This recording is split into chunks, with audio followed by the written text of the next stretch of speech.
Hello and अस्सलाम वालेकुम dear literary gems, how are you? कैसे हैं आप? आज का जो हमारा टॉपिक होने जा रहा है वो है a screenplay My Son the Fanatic that is written by Hanif Kureishi. Hanif Kureishi का बैकग्राउंड थोड़ा सा आपको बता दूं कि वो इंग्लैंड में पैदा हुए थे। उनके फादर पाकिस्तानी थे जबकि मदर इंग्लिश थी, और उन्होंने ये स्टोरी लिखी है। बहुत ही इंटरेस्टिंग स्टोरी है और बहुत ही शॉर्ट स्टोरी है। बहुत कम कैरेक्टर्स हैं इसमें। एक कैरेक्टर परवेज़ है, एक अली है और एक खातून बेटीना है। और आपके साथ हम इसकी थीम डिस्कस करेंगे, समरी डिस्कस करेंगे और क्रिटिकली इसको एनालाइज़ करते चले जाएँगे, और एट द एंड आपका व्यू पॉइंट भी ज़रूर जानेंगे। माय सन द फ़नेटिक आपके लिए लाइन्स को हाइलाइट कर दिया है, आप स्क्रीन देखते जाएँ और आपको सारी समझ आती चली जाएगी। परवेज़ को एक कंसर्न वाले दिखाया गया है। वो अपने बेटे के लिए बहुत फ़िक्रमंद है। उसके रूम में जाता है और देखता है कि मेरा बेटा he is becoming tedious day by day. दिन ब दिन साफ़-सुथरा उसका कमरा होता चला जा रहा है। पहले हर वक़्त बिखरा रहता था, अब उसके रूम में कोई ओल्ड टॉयज़ नहीं नज़र आ रहे, ना पुरानी कंप्यूटर डिस्क्स नज़र आ रही हैं, ना उसके फैशनेबल क्लॉथ्स नज़र आ रहे हैं। आखिर ये सारी तब्दीलियाँ मेरे बेटे में कहाँ से आई? वो इस चीज़ को लेकर फ़िक्रमंद है और सोचों में मुब्तला है। साथ-साथ वो ये भी सोच रहा है कि उसकी एक इंग्लिश गर्लफ्रेंड, क्योंकि वो लोग इंग्लैंड के एनवायरनमेंट में रह रहे हैं। परवेज़ का थोड़ा-सा बैकग्राउंड बता दूँ कि वो पाकिस्तान पहले रहता था, लेकिन अब वो इंग्लैंड जा चुका है। वहाँ पे वो 20 सालों से 20 ईयर्स से टैक्सी ड्राइव कर रहा है और वहीं पे सेटल हो रहा है। वहाँ पे सेटल होना चाहता है, एसिमिलेट हो जाना चाहता है। बेटा जो है उसने अपनी इंग्लिश गर्लफ्रेंड को अबंडन कर दिया है, छोड़ दिया है। उसके पुराने दोस्तों ने घर आके घंटियाँ बजाना छोड़ दी हैं। तो वालिद एक दिन अपने बेटे से पूछता है कि बेटा, why you don't play your guitar any more? तो बेटा आगे से रिस्पॉन्स देता है, there are more important things to be done.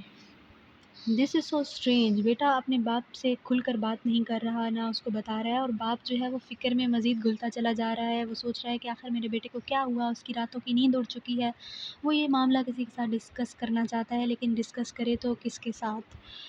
उसके बहुत से जो टैक्सी ड्राइवर फ्रेंड्स हैं, they all are Punjabis and they all used to drive in night time, क्योंकि नाइट टाइम उनकी काफ़ी अच्छी अर्निंग हो जाती है। दूसरा, उनकी घर से भी जान छूट जाती है, और they are supposed to be chill boys. वो कहते हैं कि हम घर के बजाय बाहर आपस में चिल करें, एंजॉय करें, लाइफ़ को बॉयज़ की तरह स्पेंड करें, और ये उनका मोटो होता है लाइफ़ का। वो अपने दोस्तों के साथ नहीं डिस्कस करता कि उसके दोस्त क्या कहेंगे, बेटा किन एक्टिविटीज़ में इन्वॉल्व हो गया है, और maybe they mock him. लेकिन एक दिन बैठे बिठाए वो सोचों में फट पड़ता है, और वो अपने दोस्तों को बता बैठता है कि मेरा बेटा जो है उसका स्ट्रेंज बिहेवियर हो गया है। उसके दोस्त उसको कहते हैं कि यकीनन your son is involved in some kind of drug activities, इसीलिए वो अपनी पोजेशंस बेच रहा है। उसके खिलौने और उसके डिस्क और उसकी गिटार्स जो हैं वो घर में नज़र नहीं आ रही। तो परवेज़ मज़ीद परेशान हो जाता है और वो इस चीज़ को डिस्कस करता है बेटीना के साथ। Who is Betina? Betina is a prostitute जिसकी परवेज़ के साथ 3 सालों से दोस्ती है, और परवेज़ उसको ड्राइव देता है, उसको उसके स्टॉप तक ले जाता है, उसके साथ अच्छी फ्रेंडशिप हो चुकी है।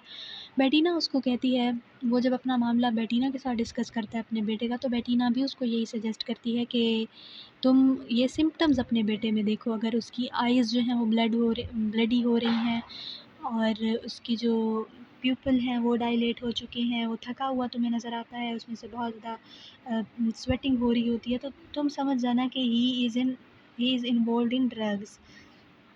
बाप जो है वो मज़ीद फ़िक्रमंद होता है, अपने बेटे की प्रॉबिंग शुरू कर देता है, उसको मज़ीद इन्वेस्टिगेट करना शुरू कर देता है, उसके कमरे में जाता है, लेकिन उसको कुछ भी नज़र नहीं आता। बेटीना से अगली मुलाकात में उसको बताता है कि he couldn't find anything, instead he just find a beard on the face of his son. उसके चेहरे पर सिर्फ दाढ़ी है और तो कोई भी तब्दीली नहीं है।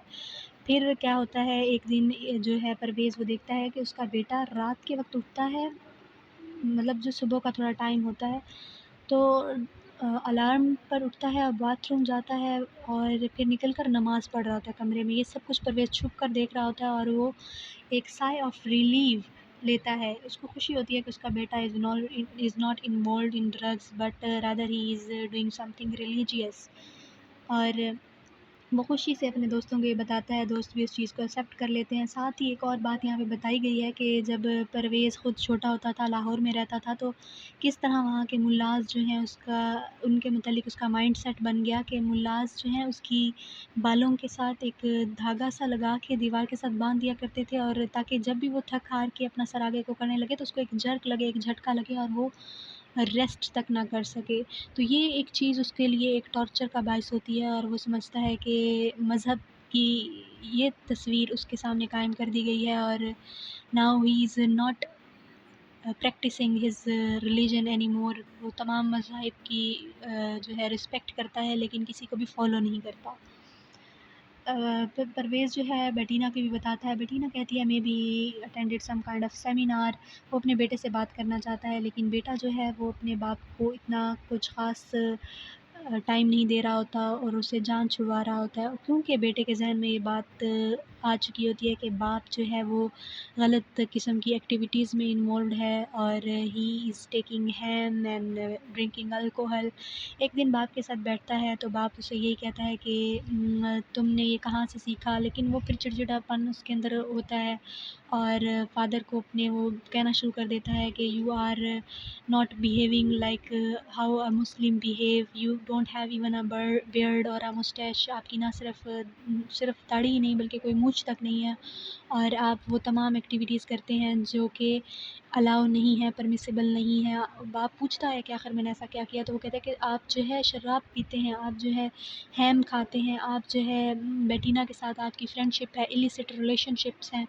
تو باپ کہتا ہے، باپ اس چیز کو ڈیفینڈ کرنے کی کوشش کرتا ہے، لیکن ایٹ دا اینڈ ہم دیکھتے ہیں کہ علی جو ہے اپنا فیصلہ باپ کو سناتا ہے، اور وہ کہتا ہے کہ وہ اپنی جو اسٹڈی ہے ایز این اکاؤنٹنٹ اس کو پرسو نہیں کر رہا، رادر وہ جہاد کرے گا اور جو مسلمس وہاں پہ رہتے ہیں ان کی ہیلپ کرے گا.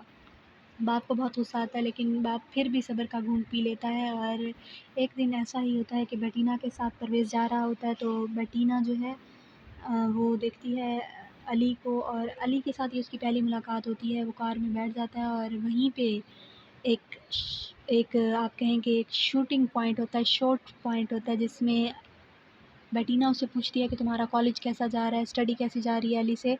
تو علی وہیں پر اس کو کہتا ہے کہ who are you to ask me such questions.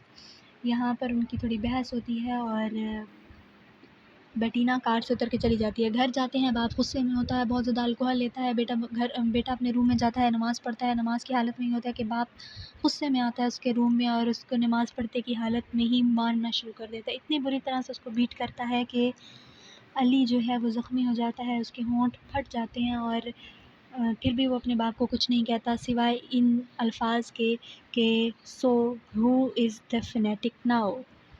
یہاں پر سٹوری اینڈ ہوتی ہے، اور ساتھ ہی بہت سے کویسچن ارائز ہوتے ہیں. آپ سب بتائیے کہ آپ کو کیا لگتا ہے who is actually the fanatic, whether you go with the title of the story or you think that the father is fanatic. Thank you so much for listening. and ہاں سچ تھیمز جو ہیں آپ کے ساتھ ڈسکس کرنی ہے. Themes اس کی یہی ہیں: immigration, the relationship of father with his son, and how Islam and how West is cultivating the thoughts of the immigrants, and assimilation is also a major theme that the Easterns want to assimilate in the West. These are all the themes, and I hope that آپ کو lecture بہت اچھے سے سمجھ آ گیا ہوگا. میں نے بہت ڈیٹیل سے آپ کے ساتھ اس کو ایکسپلین کیا ہے، اور اسٹوری بہت ایزی ہے. آپ کو ریکمینڈ کروں گی کہ آپ خود ضرور پڑھیے، اور چینل کو سبسکرائب کرنا مت بھولیے. کمنٹس میں ضرور اپنی خیالات کا اظہار کیجیے. Thank you so much, and ملتے ہیں نیکسٹ ویڈیو میں. ٹل دین اللہ حافظ، ٹیک کیئر.